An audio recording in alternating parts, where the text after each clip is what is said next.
রাম জয় শ্রীরাম বন্ধুরা, আশা করি আপনারা সকলেই খুব ভালো আছেন এবং সুস্থ আছেন। আমরাও খুব ভালো আছি এবং সুস্থ আছি। তো এবারে চলে এসেছি, আর দেখতে পাচ্ছেন মা তো এত মানে শরীর মার ডাউন হয়ে গেছে, মানে কি বলবো। মানে বুঝতে পারছি না বন্ধুরা। তো এই যে আমার এই বাড়িতে এসে স্নান, পুজো, ঘর পরিষ্কার করা সমস্ত কাজ আমার হয়ে গেছে। তো এবার আমি ব্রেকফাস্ট করতে বসে গেছি আর কি।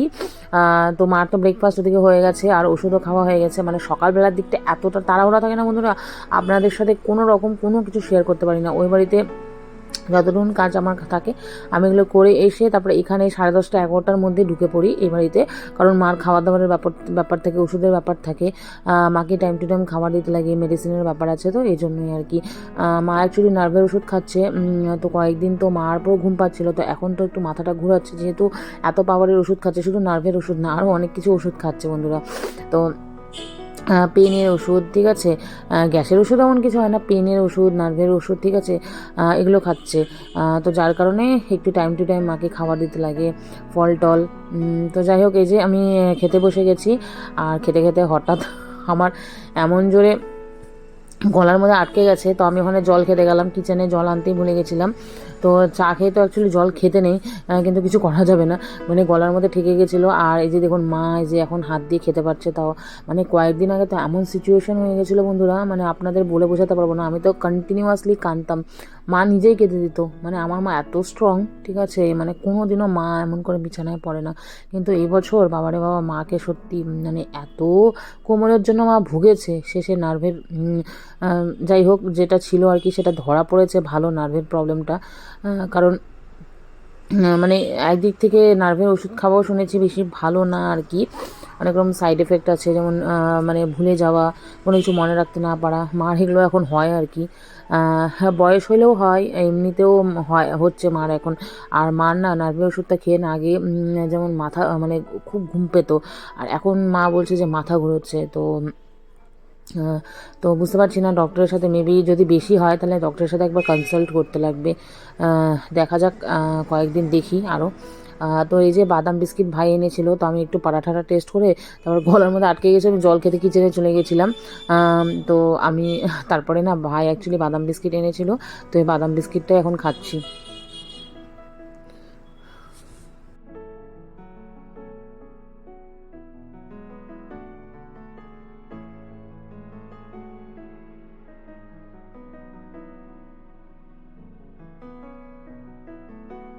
মার তো খাওয়া দাওয়ারে প্রচণ্ড ন্যাকামি, একদম তজুমার মতন। হ্যাঁ, মানে দুইটা সোনামাই আমার মানে প্রচণ্ড প্রচুর নেকু। তো মাকে যে ফল টল সমস্ত কিছু না হাতে ধরে ওয়া করে খাওয়াতে হয়, কিছু করার নেই, মানে একদম বাচ্চাদের মতন হয়ে গেছে মা, একদম ছোট বেবিদের মতন হয়ে গেছে।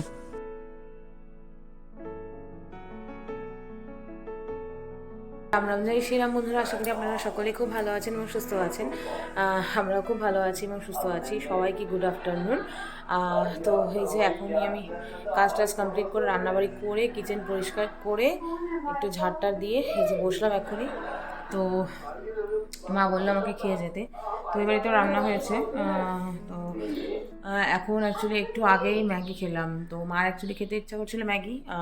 মার অ্যাকচুয়ালি না ওষুধ টষুধ খেয়ে না মুখটা পুরো একদম পাঞ্ছা হয়ে গেছে, মানে মুখে কোনো রকম কোনো টেস্ট লাগছে না, একদম টেস্টলেস হয়ে গেছে। তো মা আমাকে বললো যে ঝাল করে একটু ম্যাগি বানাতে। তো কালকে আলুর দমটাও আমি একটু ঝাল করেই বানিয়েছিলাম বন্ধুরা, আপনাদের সাথে তো শেয়ার করেছি। তো আলুর দমটাও মোটামুটি ঝালই হয়েছিল। তো মা বলছে যে আমার মুখটা না একদম তিতা তিতা লাগছে, মানে ভালো লাগছে না, মানে অ্যাকচুয়ালি ওষুধটা কেমন হচ্ছে। তো ম্যাগিটা বানালাম, একটু সুপি সুপি বানালাম। ম্যাগি তো আমার স্যুপ খেতে ভালো লাগে, টমেটো দিয়ে, পেঁয়াজ দিয়ে, আর একটু লঙ্কা দিয়ে। তো মা বলছে ঝালই হয়নি, কোনো রকম টেস্টই পাচ্ছি না। আনলাম যে না, তুমি তাহলে একটা কাজ করো, তুমি খাও, টেস্ট পাচ্ছ না, কী হচ্ছে, তোমাকে তো খেতে লাগবে। তারপরে মা বললো যে এখন আমি ভাত খাবো না। তো উপরে দিদি পরোটা দিয়েছিল, ওই মেথি পরাঠা, তো ওটা মাও খেলো। মানে অর্ধেকটা মা খেয়েছে, আর আমি মানে 1.5টার মতন খেয়েছি। তারপর কিছুক্ষণ পরে ম্যাগি খেলাম, অল্প অল্প করে দুজনে মিলে খেয়েছি, মানে ছোটো ম্যাগি আর কি। তো দুজনে মিলে শেয়ার করে খেয়েছি আমি আর মা। তো এই যে এখন তো আর কিছু খেতে ইচ্ছা করছে না। তো একবারে গিয়ে ওই বাড়িতে গিয়ে তারপর ভাত খাবো। আমি কিছুক্ষণ পরেই চলে যাব, কারণ ওখানে তোজো আছে, অবশ্য মা আর বাবা আছে, আর রনি একটু গেছে ওর বন্ধুদের সাথে ঘুরতে। তো তো আমি বললাম যে ঠিক আছে যাও, ওর বাড়িতে ভালো লাগছিল না। তো আর এখনকার ওয়েদার না সত্যি খুব খারাপ, মানে এই ওয়েদারটা না খুব খারাপ বন্ধুরা। আপনারা সবাই সাবধানে থাকবেন, নিজের নিজের শরীরের খেয়াল রাখবেন। মানে এই হাওয়াটাও খুব মানে বাজে আর কি। এখনই মানুষের জ্বর, সর্দি, কাশি এগুলো হচ্ছে, তারপর চিকেন পক্স। অ্যাকচুয়ালি যেহেতু ওয়েদারটা চেঞ্জ হচ্ছে না, তো যার কারণে আর কি এখন তো গরম পড়বে। আর বন্ধুরা অ্যাকচুয়ালি সত্যি বলতে না ভোরবেলার দিকে তো অনেক ঠান্ডা লাগে আর সকালবেলার দিকে ঠান্ডা লাগে, কিন্তু না মানে এত গরম লাগে না, মাঝে মধ্যে কাজ টাজ করতে করতে এত গরম লাগে, মাঝে মধ্যে তো ঘেমে যায়, ঝাড়টার দিতে গেলে, ঘর মুছতে গেলে পুরো ঘেমে যায়। তো যাই হোক বন্ধুরা, আপনারা দেখতে থাকেন। আর ভেবেছিলাম আজকে মহারানীকে নিয়ে আসবো, তারপর ভাবলাম যে না থাক, ওর পাপার সাথে আছে, ও তো ওখানে বেশি মাস্তি করে, মানে পাপার সাথে আর কি, পাপাকে পেলে তো ওর কিছু লাগে না। তো আমার ওখানে কাজটা আছে, তো ভাবলাম যে নিয়ে আসবো, তারপর ভাবলাম যে থাক, ওখানেই থাক। তো রনি আমাকে বললো যে তুমি এখানে কি নিয়ে আসবে নাকি মাকে নিয়ে যাবো। তো মাকে আমি কত বললাম যে ওই বাড়িতে চলো চলো, তো মা বলে কি না না বারবার যেতে আমার ভালো লাগে না, ওইভাবে করে বারবার যাওয়া উচিত না, একটা নিজেরই খারাপ দেখায়। আর তাছাড়াও না মার এখন বললাম না ওই যে জার্নি করাটা একটু প্রবলেম হয়ে যাচ্ছে, কারণ টোটো করে নিয়ে যাবো তো ওই বাম্পারে আর কি, যখন বাম্পারে যখন টোটোটা যায় তখন ওই ঝাঁকানি লাগে না, তো ওটাতে একটু ব্যথাটা বেশি হয়। তো যার কারণে আমি বললাম যে ঠিক আছে তাহলে তুমি বাড়িতেই থাকো। আর রাতের বেলা তো দুধ আছে, রাতের বেলা মাকে বললাম যে তুমি দুধ ভাত খাওয়া, কারণ মা এমনি দুধ মুড়ি বা দুধ চিড়া এগুলো খেতে পারে না। আমি যেমন খেয়ে নিই, আমার অসুবিধা নেই, কিন্তু মা হচ্ছে এমনি যদি দুধ খায় তাহলে গ্যাস হয়, ভাত দুধের সাথে খেলে এমন গ্যাস হয় না। তো মাকে বললাম তাহলে রাত্রেবেলা দুধ ভাতই খাবা, আর এখন একটু ফল টল খেয়ে নাও, আর সবজিও আছে আলুর দম। তো আর কি সমস্ত কিছু বানিয়ে টানিয়ে যখন বসেছি একটু পরেই বের হবো এই বাড়িতে, গিয়ে তোজোকে একটু চুল টুল আছড়ে দিতে লাগবে। আর ওকে তোর পাপা খাইয়েছেই, তো আমার তো টেনশন নেই, ওখানে মা বাবা আছে, টেনশন নেই একদমই। তো আমিও যাবো, সেটাই আর কি, মাকে সমস্ত রেডি করে দিলাম সব কিছু। মা এখন ফল খাচ্ছে বন্ধুরা।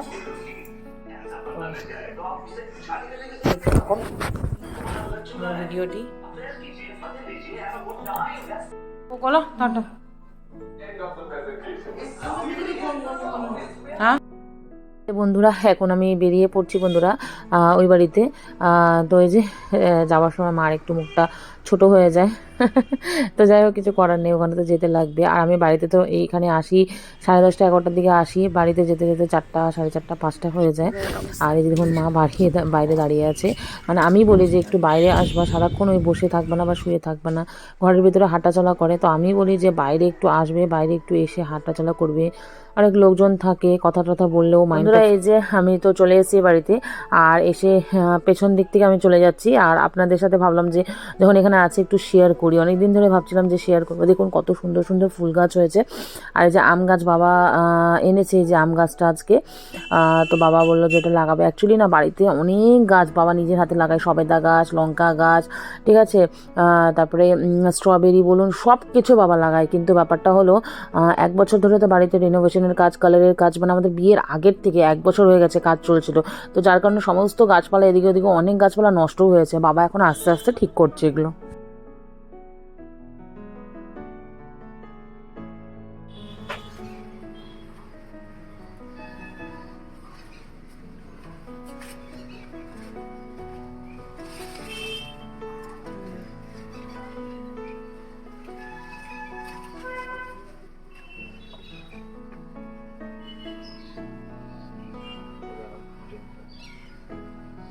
আমার হাতে গাছপালা খুব কমই হয়, ভালো হয় না আমার হাতে। পরিচর্যা করতে লাগে না এগুলো, আগে তো টাইম পেতাম না পরিচর্যা করার, নষ্ট হয়ে যেত।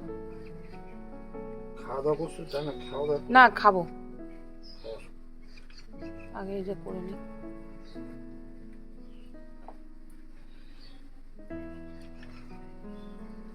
মশা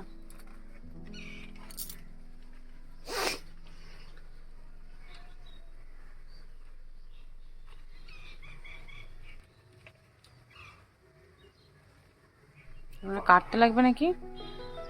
ও আচ্ছা, ও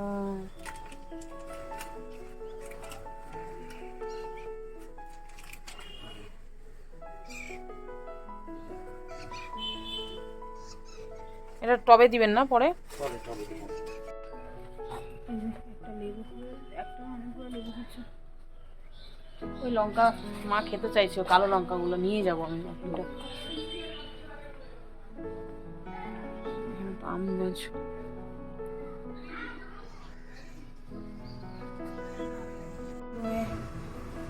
আছে, আর এখানে তো জিনিসপত্র, আর এই যা মহারা নিয়ে আসছে, আমার মহারা নিয়ে আসছে। চুলা ছেড়ে দিব, আসো, আমি খাইনি আগে, আসো আসো আসো আসো, চলো চলো চলো, হ্যাঁ হ্যাঁ হ্যাঁ, চলো উপরে চলো, উপরে চলো, উপরে চলো, উপরে চলো। টিং টিং টিং টিং টিং টিং টিং টিং টিং টিং টিং টিং টিং টিং টিং টিং, চলো চলো চলো, হ্যাঁ চলো, সবার আগে ওই উঠবে।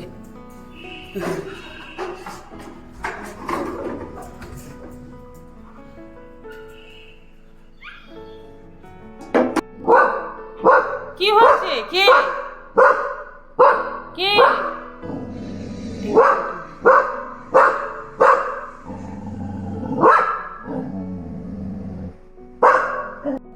আরে বাবা, দেখতে পাচ্ছেন ও হাওয়া।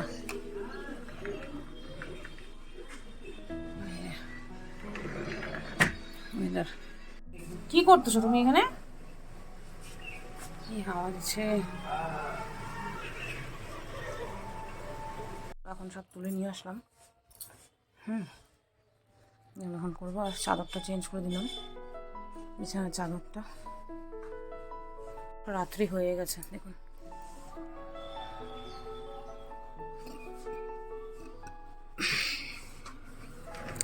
এখন পুরো মশা ঢুকবে। এই যে বন্ধুরা, এখন তো আমি এই যে বেডরুমেই আছি। তো ওপর থেকে যে কাপড়গুলো নিয়ে এসেছিলাম সেগুলো ভাঁজ করে রেখে দিয়েছি, প্লাস এখন একটু রেস্ট করব। মানে অ্যাকচুয়ালি ওই বাড়িতে যখন যাই না, মানে কোনো কোনো সময় তো রেস্ট করতে পারি, কোনো কোনো সময় তো মানে বেশিক্ষণ না, ওই 10 মিনিট 15 মিনিট, ওভাবে করে রেস্ট করা হয় না। তো যাই হোক, এখন যেগুলো কাপড়গুলো ছাদের থেকে এনেছি শুকিয়ে গেছে এগুলো, তো এগুলো ভাঁজ করে রেখে দিব। আমার এই কুর্তিগুলো একটু ইস্ত্রি করতে লাগবে, তো ভাবলাম যে থাক এখন রেখে দিই, পরে ইস্ত্রি করব। আর না এখন বন্ধুরা গরম পড়ে গেছে, মাঝে মধ্যে এত গরম লাগে আমার, মানে কি আর বলবো। মানে ঝাড় দিতে দিতে, ঘর মুছতে মুছতে অনেক সময় না পুরো ঘেমে যায়, ঘর মুছতে মুছতে না, ঝাড় দিতে দিতে অনেক সময় ঘেমে যায়, বা ওপর নিচ করলে, বারবার উপরে নিচে করলে না ঘেমে যায়। মানে বলতে গেলে গরম পড়ে গেছে। হাওয়া আসে, এমন না যে হাওয়া আসে না, হাওয়া ভালোই দিচ্ছে, কিন্তু ওই যে বললাম না, উপর নিচ করতে করতে মাঝে মধ্যে পুরো ঘেমে যায়। আর সকালের দিকটা তো প্রচুর তাড়াহুড়া থাকে, মানে কি বলবো আর। তো যাই হোক, মানে যেহেতু ওই বাড়িতে আমার যাওয়ার থাকে, সকালবেলা আমি ঘুমোই আর ভাবি যে ওই বাড়িতে যেতে লাগবে, তাড়াতাড়ি উঠতে তো লাগবে তাড়াতাড়ি, কিছু করার নেই। তো সেটাই আর কি। তো কাপড় টাপড় ভাঁজ করে ভাবলাম যে রনির একটা টি শার্ট আছে, মানে টি শার্ট বলতে কি, মানে একটা শার্ট আছে আর কি, ওই শার্টটা ভাবলাম ইস্ত্রি করে, রুমাল আছে, রুমালটাও ইস্ত্রি করে একবারে রেখে দেবো ওর ওয়ার্ড্রপে। তো আমার এই যে এখানে টপগুলো আছে, ক্রপ টপ, আর এই কিছু কুর্তিগুলো আছে, এগুলো ভাঁজ করে একবারে রেখে দেবো। কারণ 2 দিন হয়ে গেল কাপড় ছাদের উপরেই ছিল, আর আমার তো মনেই ছিল না, মানে আমি আজকে ছাদের উপরে গিয়ে দেখি মা কাপড় তো আমি ওঠানোই হয়নি। তো আজকে মনে পড়লো, তারপরে গিয়ে উঠিয়ে নিয়ে চলে আসলাম। আর এই যে বললাম না, ওই যে রনির একটা শার্ট ছিল, তো মানে ওটা ছাদের থেকে নিয়ে আসলাম, নিয়ে ভাবলাম যে একবার ইস্ত্রি করে ওর ওয়ার্ড্রপে রেখে দিই। অ্যাকচুয়ালি ইস্ত্রি করতে আমি খুব একটা ভালো পারি না, কিন্তু যতটুকুই পারি মানে কাম চলে যায় আর কি, কাজটা হয়ে যায়। তো ভাবলাম যে মানে ইস্ত্রি করছিলাম না তখন, মানে এই যে ইস্ত্রির যে হিটে, ওটাতে তো একটা গরম লাগছিল, ঘেমে যাচ্ছিলাম। তো যাই হোক, এগুলো ওর জায়গায় ওর ওয়ার্ড্রপে সেট করে দেবো।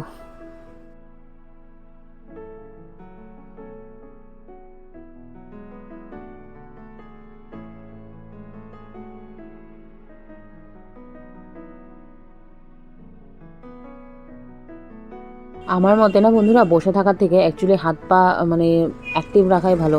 আপনি যতটা কাজে যুক্ত থাকবেন, ততটা আপনার মাইন্ডও ফ্রেশ থাকবে, প্লাস আপনার শরীরও ভালো থাকবে। আর বসে থাকলে না নানান রকম টেনশন আসে, শরীরে রোগের মানে রোগ ধরে, ঠিক আছে, মানুষ অনেক সময় ডিপ্রেশনের ভুক্তভোগী হয়ে যায়। মানে টেনশন তো সবার লাইফেই আছে, কারো লাইফে কম, কারো লাইফে বেশি, কেউ শেয়ার করে কেউ করে না, কিন্তু শেয়ার না করাটা না খুব প্রবলেম। মানে অনেকে মনের মধ্যে রেখে দেয়, তো তো ওটার থেকে না অনেক রকম প্রবলেম হতে পারে, ঠিক আছে। যার কারণে আমি বলবো যে মানে কাজে ব্যস্ত থাকাই খুব ভালো, যতদিন পর্যন্ত শরীর চলছে, ঠিক আছে।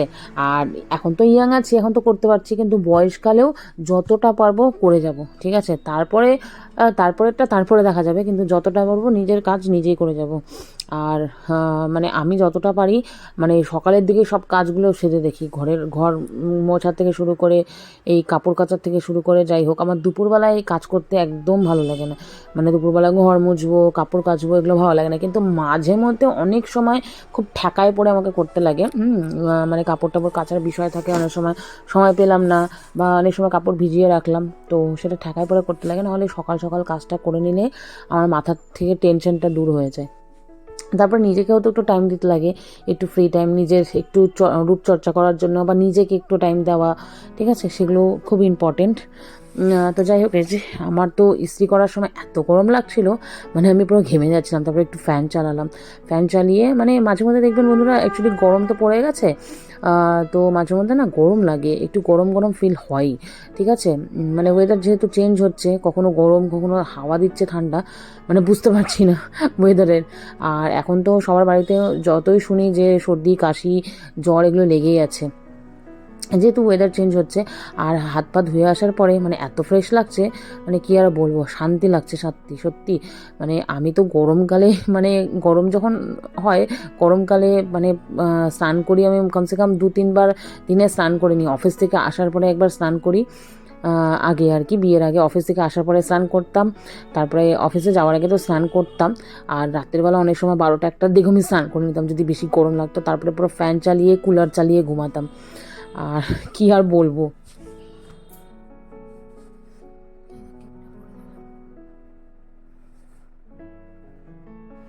তুই যেভাবে ঘুমাচ্ছিস, তোর লজ্জা আছে কি নাই? নাকি লজ্জা ধুয়ে খাইছো তুমি? কি গো, কিভাবে ঘুমাচ্ছে দেখুন, কিভাবে ঘুমাচ্ছে দেখুন, হাতগুলো দেখতে পাচ্ছেন, দেখুন কিভাবে ঘুমাচ্ছে, দেখুন ঠ্যাংটা কথা, কুট্টি বুড়ির ঠ্যাং, ঠিক ঠিক ঠিক ঠিক, আমার শোনা না।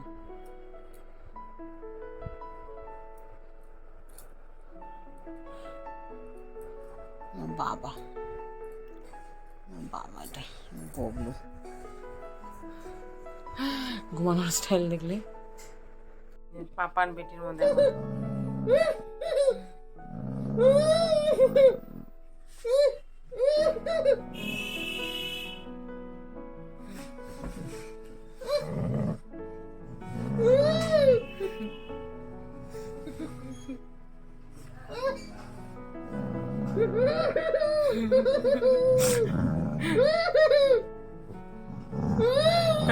রাগ করছে কিন্তু মা। তোরা এই যে দেখতে পাচ্ছেন পাপা আর মেয়ের দুষ্টুমি চলছে এখানে। তো সারাদিনের ব্লগটা এ পর্যন্তই রাখলাম বন্ধুরা। তো ধন্যবাদ আপনাদের সবাইকে দেখার জন্য আমার ভিডিওটি। যদি আমার ভিডিওটি কোনো কিছু ভালো লেগে থাকে, আপনারা লাইক কমেন্ট শেয়ার করবেন। সবাই নিজের নিজের পরিবারের সাথে ভালো থাকবেন, সুস্থ থাকবেন। টাটা, দেখা হচ্ছে নতুন আর একটা ভিডিওর সাথে বন্ধুরা।